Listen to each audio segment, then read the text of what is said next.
Hi, good morning. Welcome to the next segment of the Historical Society's History Project on the past and present facts of Charlestown. We are going back through the 40s, 50s, 60s, and 70s, and we had done a few segments already talking about the 40s, 50s, 60s, and 70s, but we were getting mostly on a man's point of view. But today we're going to have a woman's point of view on this area, which covers all the women in Charleston. We're going to try to cover as much as we can in a short period of time. And if we do forget something, it's maybe because we didn't know. We don't know everything, but we'll put our heads together. We should have a good idea of what they are. And in the near future, they will come up. They will be doing the 70s, 80s, 90s, and the present. Other people will be on, and then we will combine everything and see what we forgot and try to get back to it. But my guest today, first of all, I'd like to thank Tom Coots and the Cooperative Bank for letting us use their conference room. And our cameraman, Bobby Marcella, he does all the editing and putting it together. He does a great job.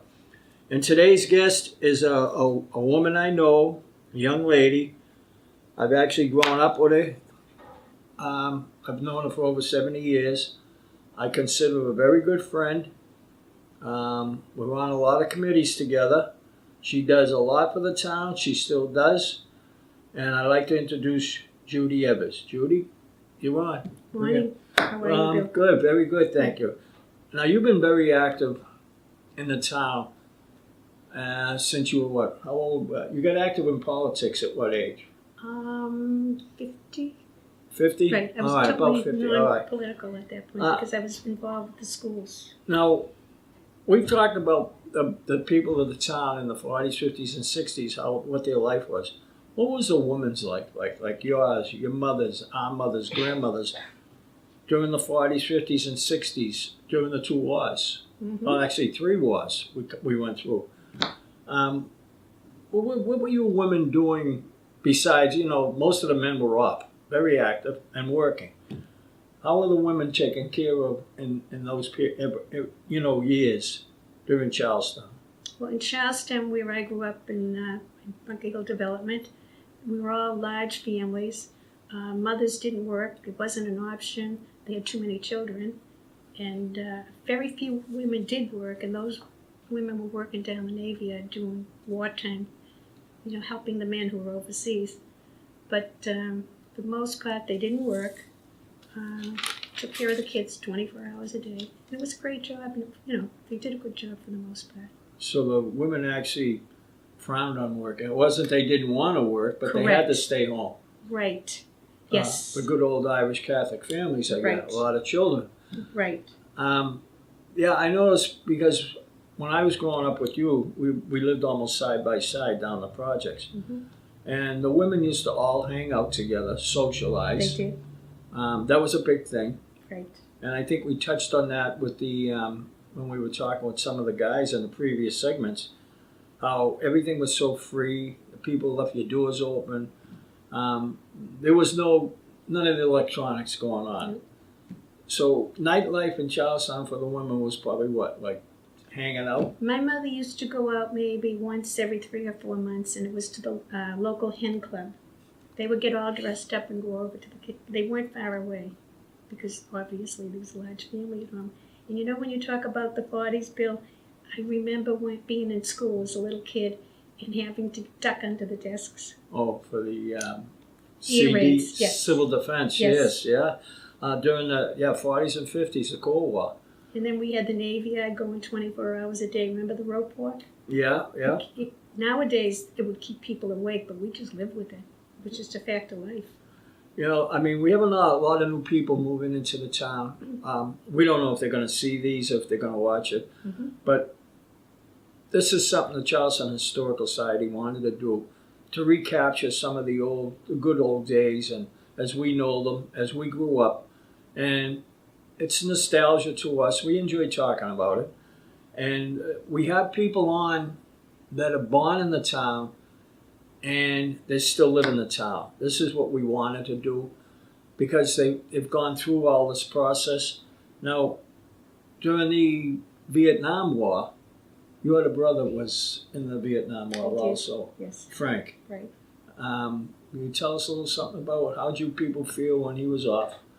Well, actually, when he first talked about going into the service, he was 17, and my mother refused to sign. But he kept at my father, so finally my father did sign to allow him to go in. But he enjoyed the service, he liked what he was doing, and he thought he should do it. But many of our neighbors went in before they were even of age. Yeah. We had a couple sent home because they were underage, but they wanted to do it. It was a feeling at that time, I think. Well, I agree. You and I have talked a few times about how today a lot of the people think we're crazy because we're in the service. But it was pride in the community and pride in the country. And I think most of our families still have that. It's very noticeable in Charlestown. Families, you can tell, that fly American flag, or their sons are still in the service because of Afghanistan. That's right. But you lost your brother in the Vietnam War. I did. Mm-hmm. Yeah, in 1969? 7. And 70. Oh, 70. And he is one of the 6 men that we have up on Green Street at a beautiful memorial. I don't know if a lot of you people haven't seen it, but if you ever go up walk up Green Street someday, on the right-hand side across from the Boys Club, go into the garden and look at that beautiful. I said it's probably one of the best in the city. Southie has a beautiful one. They have 27 members. We have 6. We were very fortunate to only lose 6 members in the 6 townies in the Vietnam War, and Judy's brother was one of them. But go by there and take a look at it. Say a prayer and just thank them, because they were all young men, and they were all 18, 19, and 20 when they were killed in action. And that's what the town was all about. We say we have a lot of pride. We do. I think you can see that in the older townies. The young people come in and they always say, "Wow, you people are very close." The older school, the older people. I said, "Well, don't forget." I said, "We grew up in tougher times too. Everybody thinks they're having tough times, but we don't like to talk about the negatives. We talk about all the positives." And but now we had a lot of prominent women in Charlestown. We did. From the 40s, 50s, 60s. And Judy and I we were trying to go over some names, and we figured we might cause a problem if we forget a few. But if we do forget a few and you watch this, call in and let us know. But we wanted to mention a few names that Judy worked with, I worked with, through some associations. And Judy has a few names that I didn't even remember. Who did you first start with to help Charlestown? Mary, I was very involved with Mary McGinnis in the Bunker Hill Task Force. Right. And she did a great job. And then after that was Phyllis Senna. And Phyllis was on the clock pretty much 24 hours a day. And then Phyllis could speak several languages. Did you know that? Where did she live? In the project, yeah. Mm-hmm. And so we had Mary McGinnis, Phyllis Senna. Oh, I do remember Phyllis Senna. You said that because of the languages. I forgot all about her. And Ann Considine, of course. Oh my gosh, another one. Yeah, there's a woman that got involved with hockey. Well, because of her 4 sons, I think. Right. And the Bruins. They were very active with the Bruins. And if it wasn't for the Considine family, we probably wouldn't have known half the Bruins. But they used to come down and visit Pat and Ann in the project and stay over a couple of nights when they didn't have games. They actually played hardball with us down on Tough Street. Some days they'd come out and visit Pat, and they'd come out. We were right outside Pat's house, and Bobby Orr, Kenny Hodge, Johnny Busick, they play hardball with us. It was fantastic. It was just like regular guys, but Ann did a great job with Charlestown. And Mary Colbert. Oh yeah, and Mary Colbert Apartments. Yes. They were named after Mary, and then also Zelma Lacey. Zelma Lacey House, named after Zelma. Zelma's still alive. I believe she's 97 years old. Yeah. But she worked hard to get that establishment in Charlestown, the Zelma Lacey House. Yeah, and we had some women from down Newtown that were very active in the Charlestown youth organizations. Terry Ring. Right. Ann McCarron. Yes. And then we had like Edna Kelly. Of course. We hate that. These are just names. These women were like Judy. They were in a lot of organizations. They didn't just stay with one item. They got themselves involved with all the youth at Charlestown, the goings on and the bad and the good about Charlestown. They were at every meeting, and this is what's lacking right now. We need all these people that are coming into the town. We always say, Judy and I, get involved, join some organizations, help out.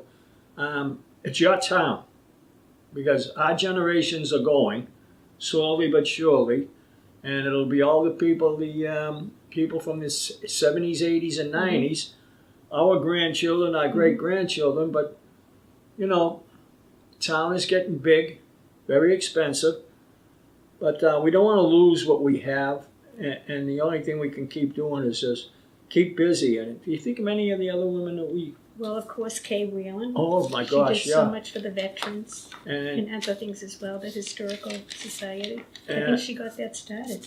Yeah. On her own, pretty much. And, Gloria Conway with the Patriot. That's Her right. and Jimmy, they were fantastic. They were great to the town as far as, putting stuff in about the up-and-coming events. It was tough. There was more things going on then, the olden days, I think there are now. We had the Rose Contest. We did. I don't know who started that. I don't know if that was a woman or a guy. The historical people. The historicals, yeah, that was a great. Now, what about our veterans bill that we sent to? Oh, we had Patsy Florence Johnson, Pat Ferris, Second World War veterans. Right. And the other one that lived at the Mary Colby. The last one. She died recently. Oh, my gosh. Eileen Locke. Yes. Yeah, she was a member of the... We're very proud of those ladies. American Legion, post with me. She was a commander, and I was her first vice. She was very active in the town also. These are women that were active in the town. They just didn't sit around and talk. They get involved in hockey. They get involved in Chad. They get involved in... we got young women now involved. Like I say, we got so many, but I don't want to bring them up because they will be coming on. And they'll be discussing the other younger women of the Charlestown. Not that Judy's older, but we are a little older than the people that will be coming on. Exactly. Yeah.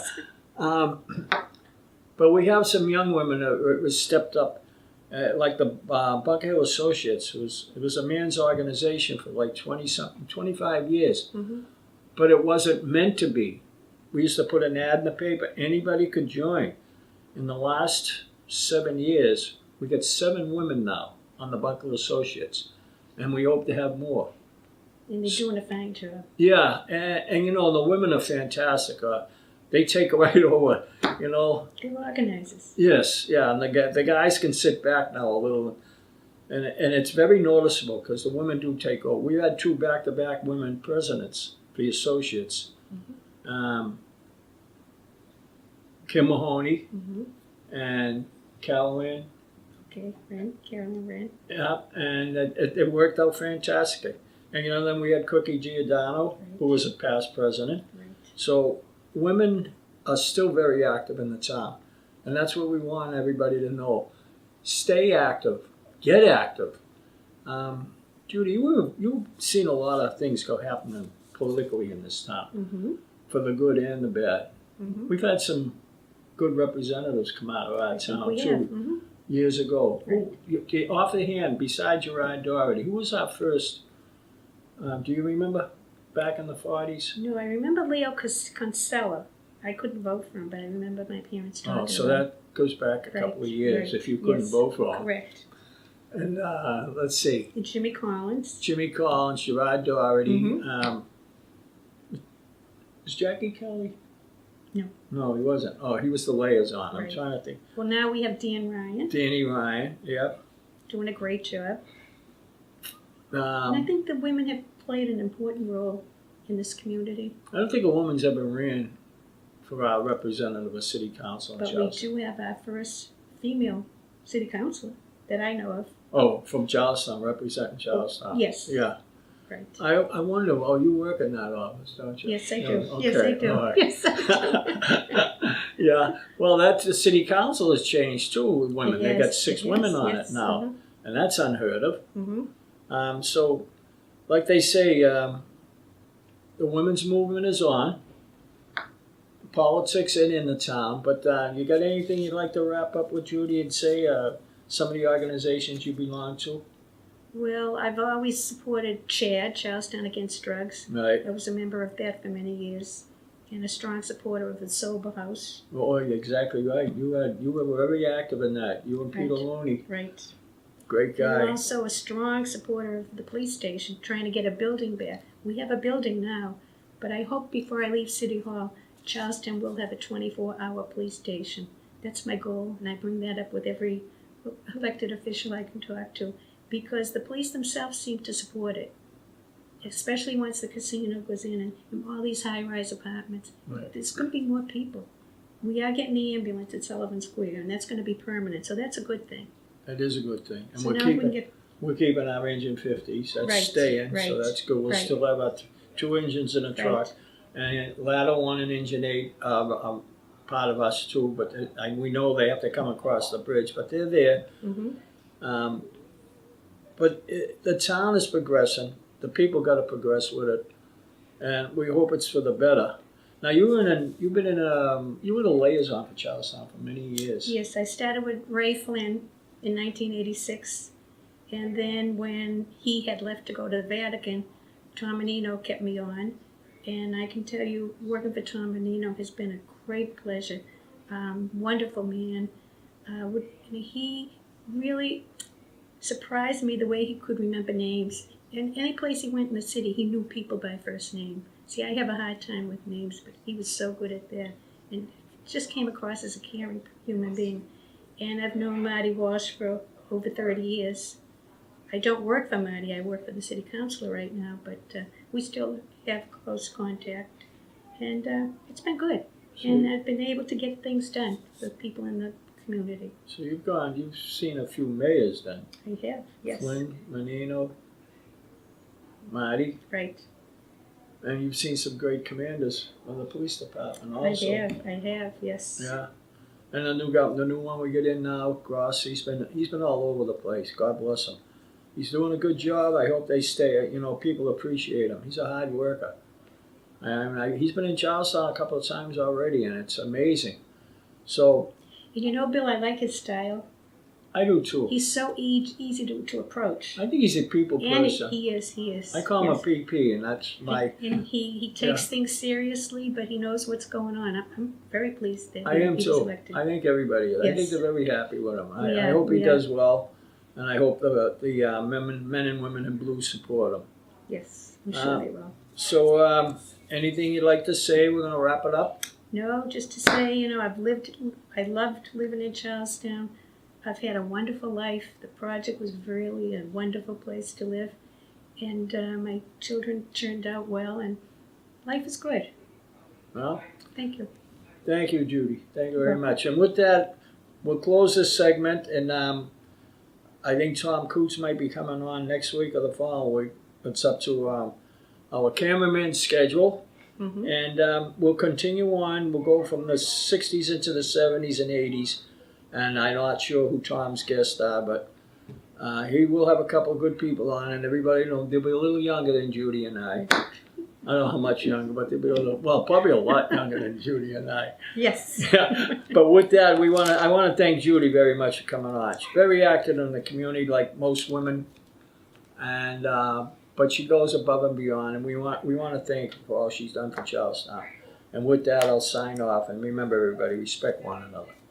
Thank you, Bill.